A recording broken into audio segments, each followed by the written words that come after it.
मैं एक खूबसूरत लड़की थी और अपने घर में नाकीली रहती थी। एक दिन वो 16 साला लड़का मेरे पास आया और मुझसे ऐसी ख्वाहिश की जिसे सुनकर मेरी जान निकल गई। वो छोटा सा बचहातनी बेबाकी से ये ख्वाहिश जाहिर करेगा, मैंने एक भी सोचा ही नहीं था। पर मैं क्या करती? मैं हसीन थी, पैसा मेरी जरूरत था। मैंने सोचा वो 16 साला बच्चा मेरा क्या बिगाड़ लेगा, ज्यादा से ज्यादा 5-7 मिनट ही ले सकेगा। फिर मेरा तो दोनों तरफ से ही फायदा था। ऐसी सोचकर उसकी बात मान ली कि वो अपनी ख्वाहिश पूरी कर ले। लेकिन जिसे मैं नैबचा समझकर इजाजत दी थी, उसने तो पूरी रात थी। मेरी उम्र 30 साल थी, लेकिन मैं अपनी उम्र से कहीं ज्यादा जवान लगती थी। मुझे पैसों की बहुत ज्यादा तलब रहती, लेकिन कोई तरीका समझ नहीं आ रहा था, क्योंकि मेरा शहर बीमार रहता था। एक दिन मैं घर में अकेले थ्यावर बने दोपटे ही काम कर रही थी, जब एक 16 साला लड़का मेरे घर में आया। जिन नजरों से वो मुझे देख रहा था, मुझे समझ आ गया था कि वो क्या चाहता है।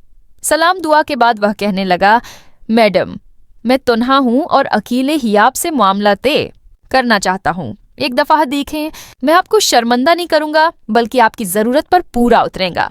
मैं नैसर से पांव तक उसे देखा, लेकिन उम्र में छोटा था। मैंने उसे माजरत की और कहा, मैं तुम्हारे साथ इस तरह का कोई मामला तय नहीं कर सकती। तुम अभी छोटे हो और मुझे नहीं लगता कि इन बातों के लिए तुम्हारी उम्र है। वो मुस्कुराकर कहने लगा, बाजी, मेरा 5 साल का तजर्बा है। मैं 11 साल का था जब से यही काम कर रहा हूँ।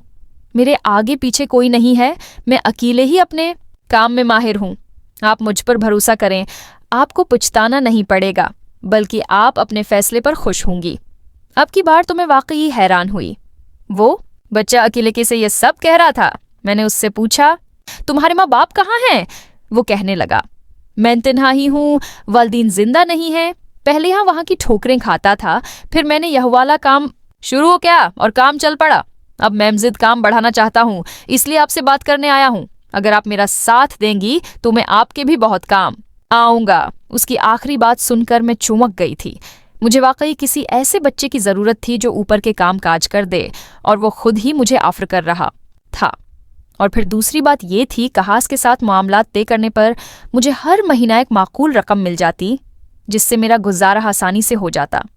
मगर फिर साथ मुझे ये ख्याल भी आया कि अगर ये वक्त पर मुझे पैसे अदा नहीं कर सका तो मेरे लिए मुश्किल हो जाएगी। खैर, वो 16 साला था और मैं उससे अपनी हर बात मनवा सकती थी। खैर, अपना फायदा देखकर मैंने मामला पक्का किया, क्योंकि मैं भी अकेले थी। मैंने घर के साथ दुकान उसे किराए पर दे दी और उसका नाम हसीब था। वो कहने लगा, बाजी, मैं रहाइश भी दुकान में ही रखूंगा, क्योंकि मेरे आगे पीछे कोई नहीं है। अब तक मैं ये काम सड़क पर ही कर रहा था, अब दुकान में करूंगा। मुझे क्या एतराज हो सकता था? दुकान ही तो थी।